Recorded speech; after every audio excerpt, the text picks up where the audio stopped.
السلام عليكم ورحمة الله وبركاته متابعينا. راح نعطيكم مقطع فيديو في توضيحي على هذه الماكينة الجاك الاي 4 اس. هذه ماكينة اوفر لضمن 3 خيط والأربعة خيط راح نشرحها هسه بهذا الفيديو. نبدي بالطيارة. أول بكرة منه نمرر الخيط من الطيارة، النوب من هذا الممر اللي بالريشة،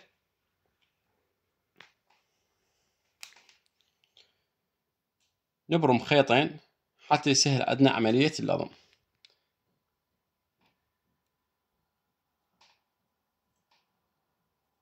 أول ثقب واللي بصفه، ثم الميزانية داخل الميزانية الخيط، نتأكد من عنده دخل بالداخل. اللي بعده هذا ممر الخيط،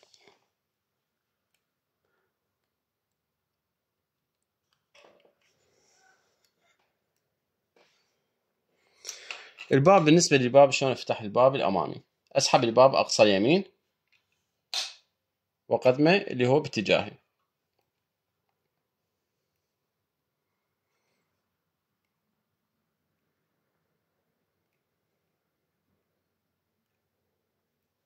نزل عندنا الخيط. عندنا هسه هذني ثقبين، الثقب اللي على ايدي اليمنى، الممر اللي على ايدي اليمنى راح ادخل بيه الخيط،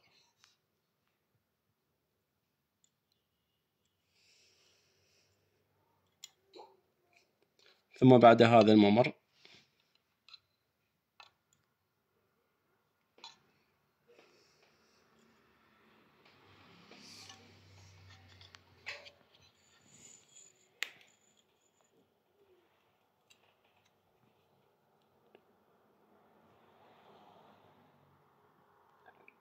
اللي بعد هذا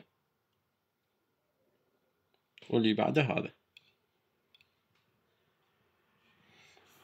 اللي سويته كالآتي: جبت الخيط منه ثقبين، ثقب على ايدي اليمنى، الثقب اللي هو على ايدي اليمنى من الطرف، هذين ثقبين، الثقب اللي على ايدي اليمنى من الطرف، وهذا الثقب اللي على ايدي اليمنى من الطرف. تقريبا هذين الخطوات يكون بهن صلة مشتركات. جبنا الخيط دخلناه بهذا الثقب. قبل أن ندخله بهذا الثقب عندنا هذه البوابة الجانبية شلون نفتحها. نضغط على هذه، تعال صور قرب لي، بس مجرد ادوس على هذا القفل فراح يفتح. فتح عندي، دخلته بهذا الثقب.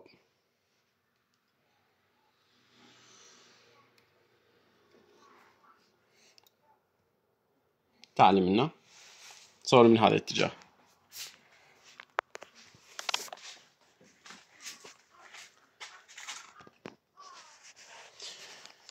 نحرك الماكينة للخلف. ايش راح يجيني؟ راح يبين عندي هذا اللقاف اللي هنا. تعال قرب لي على هذا اللقاف. هذا اللقاف اجاني، صار عندي واضح. سحبنا الخيط. ايش راح ندخله؟ راح ندخله باللقاف. خيط مالت اللقاف من الخارج للداخل. فالصورة قرب لي عليه.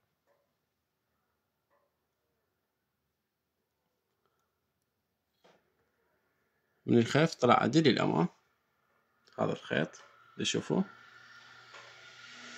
أبدي أرجعه نفس المكان اللي جبته من عنده.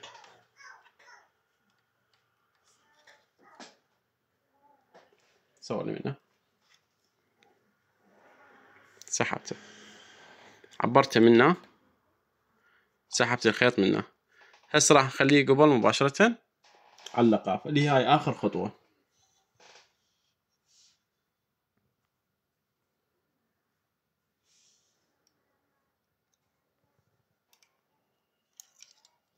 نظمنا الخيط الأول. طبعا هذا الخيط الأكثر خيط يكون مطول بيهن. الخيط الثاني نفس الخطوات، من البكرة على الطيارة على الريشة.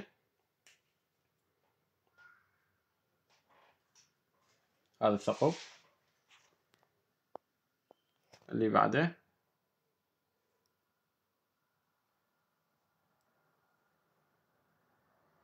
ميزانية،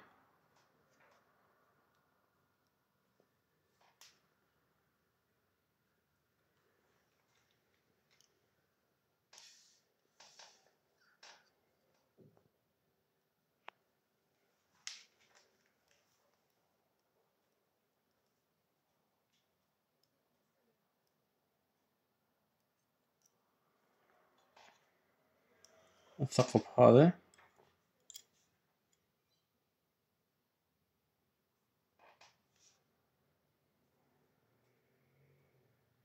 قرب لي على الثقوب.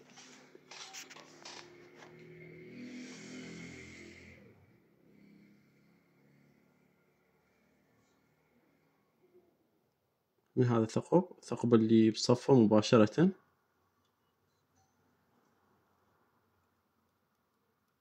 هذا الثقب نبي راح ادخله بهذا الثقب اللي بصفه.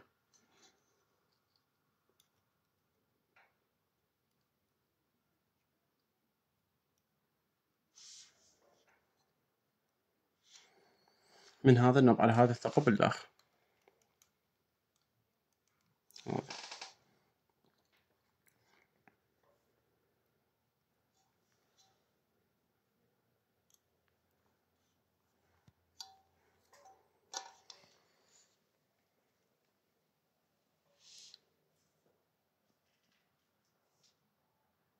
صور لي هذا اللقاف، هذا منه صور لي اياه.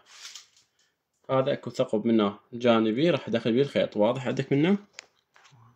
ها تمام. دخلنا الخيط بيه منه راح يطلع لي من اللقاف من المنتصف. تشوف شلون جاي يطلع منه، تشوفه؟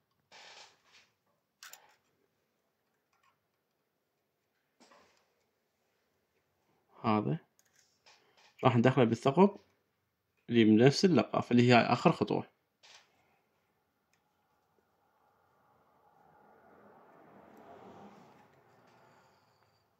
هذا اللقاف الثاني.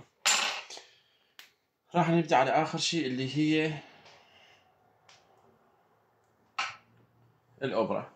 طبعا الرابع والثالث نفس اللضم بالضبط، نفس الخطوات.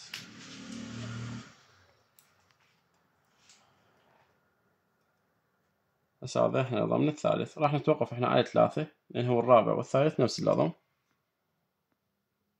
ميزانية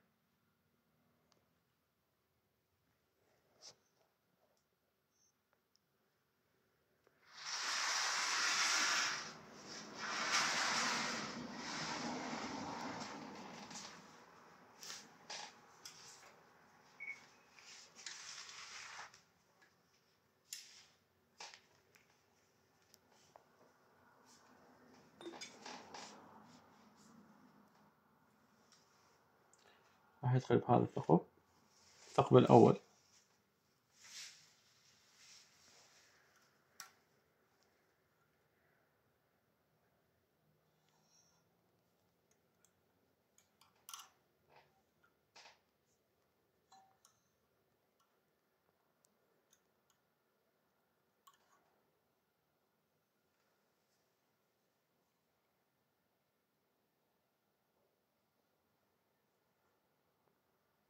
دخلناهن بالثقبين، هذا الثقب وهذه الفتحة وهذه الصورة على هذا الثقب اللي هو باللون الأصفر.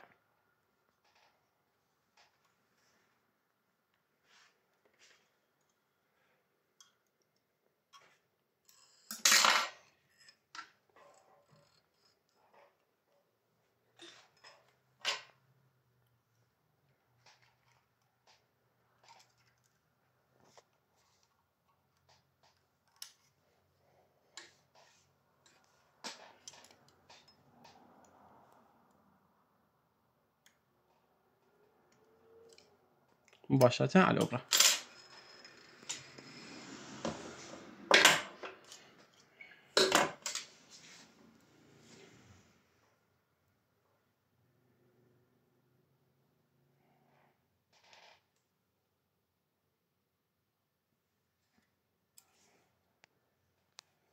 جمعنا خيوط 3. هذا الباب راح اسده بهالصورة، اسده بقوة، انسد. هذا الباب اسحبه وادفعه وارجعه على ايدي اليسار. نجي هذه القدم او الباية، شلون افتحها وشلون اسدها. طبعا من اريد اسدها اجمع الخيوط 3 هنا ابرمهن، ادوس هذه للاسفل كبست. اريد اطلع الباب افتحه، شو اسوي؟ هم ادوس هذه للاسفل، ارتفعت عندي الباية، شو اسوي؟ انزلها بايدي واخذها جانب، من هذا ارجعها، هذا ادوسها راح ترفع عندي الشيال مالت الميل، اقعد الباية وراح انزل عليه هالصورة، صار عندي الباية تقعد بصورة صحيحة. هذه هنا عندنا مقاطعة، مثلا اشتغلنا كملنا نريد نقطع الخيط، قطعناه بهذه أعيدلك إياها. قبل العمل طبعا بس تعال انتبهي هنا، انتبهي لي هنا، هذا المكان انتبهي عليه، هذا من اريد اقعد الباية هي بيها ثقبين او فتحتين، ما اخليه يصير عندي بهذه، اذا صار عندي بهذه الخيط راح يقطع اثناء الشغل او بداية العمل، خليه بالخيط الاول لان انا شغلي 3 مو 5، خليه بالفتحة الاولى، تمام؟ بهالصورة صار عندي الخيط بهذه الفتحة الاولى، هذه اللي منه مو هذه مقدمة، هذه شو متأخرة، حرك لي الخيط 3 مرات طوالي، 1 2 3 هسه ببدأ اشتغل بيها. كل هذا تجدون عند ورشة معاذ نفيس، صفحة ترويجية، ورشة مع سيد صلاح، كربلاء، سوق حي الغدير، حي البعث سابقا، 077150432423. الموقع الثاني كربلاء حولي مستشفى كفيل، الخدم اللي مقابل مستشفى كفيل بشارع مجمع الأثاث هوملاند، تتوفر خدمة توصيل جميع محافظات العراق.